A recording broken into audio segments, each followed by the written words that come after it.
Hi guys, ayan, kung natapos na natin ang vlog tungkol sa disadvantage ng pag-apply dito sa Czech Republic, syempre dito naman tayo sa advantage ng pag-apply natin sa Czech Republic.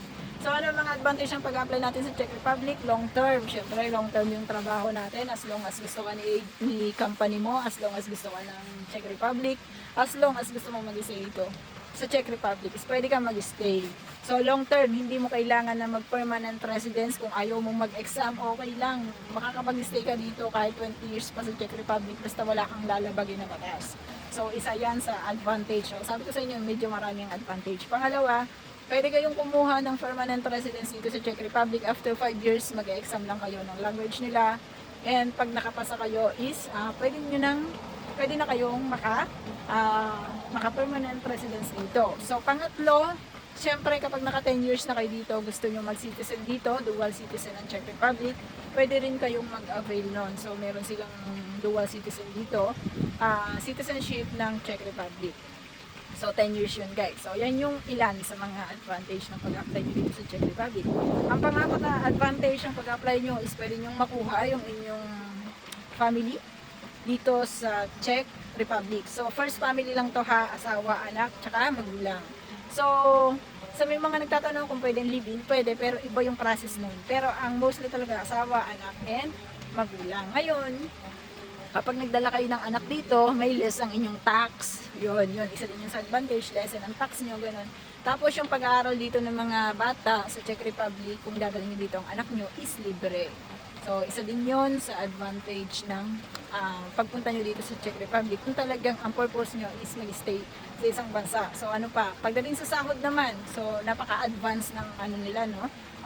Sabihin muna natin sa workload. Sa workload, balance ang buhay namin dito. So, pagdating sa mga schedule, wala kang magiging problema, guys. Schedule, no?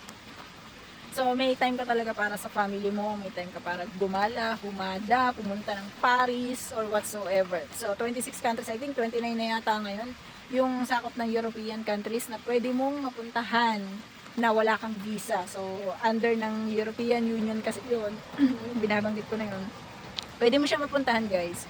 Pwede kayong makapunta dun sa mga bansa na yun. For example, sa Italy, no need na kayong no need na kayong ng visa niyan. Pwede niyo nang puntahan basta may TRC kayo. So, ano pa, ano pa ang advantage ng pagtira nyo dito sa Czech Republic or pag-apply nyo dito is ang sahod. So, ang sahod dito kasi is mataas sa 50,000 pesos. So, huwag na kayo mag-expect ng mas mababa sa 50,000 pesos. Basta mas mataas sa 50,000 pesos. Kayo na bahala mag-budget. Yun, isa din yun sa advantage kasi syempre kung nasa Pilipinas ka, magkano lang ba sinasahod natin dyan? So, swerte ko na dati, sumasahod ako nasa 25k a month. Eh, syempre, kung sa panahon ngayon, na sobrang taas ang bilihin, yun, hindi na siya accurate para doon sa ganun kalaking sahod mo. So, isa din yan sa reason, no, na talagang advantage ang pag-apply mo dito sa Czech Republic. So, ano pa ang advantage natin dito? So, kung gusto nyo ay panghabang buhay, pang matagalan na pag-work, so okay ang Czech Republic. Pagdating naman sa tao, wala pong problema sa Czech Republic as long as marunong kayong makisama. So, disadvantage kung di kayo marunong makisama. Pero kung marunong kayong makisama, masarap pong makasama ang Czech people. So, okay naman sila. Medyo may pagka-racist sa una, medyo may sila sa una, parang sisindakin ka. Pero kapag nakilala na nila kung paano ka magtrabaho, kung paano ka gumalaw, is okay siya. So, para sa akin is okay siya. So, mas gusto ko nga katrabaho ang ibang lahi kaysa sa kaysa sa mga Pinoy. So, for me yun. And then, ano pa bang advantage? Advantage din dito, kapag yung napakadali ng way of living namin dito. So, bahay, trabaho, malapit lang ang bus stop, malalakad mo lang ang bus stop, wala kang problema pagdating sa monthly na transpo kasi monthly yung pagbabayad namin dito. So, yun yung mga advantage na kagandahan na dito kayo mag-apply sa Czech Republic kung ang gusto nyo talaga is mag long term sa isang bansa. So, grab Czech Republic kasi for me, maganda to talaga.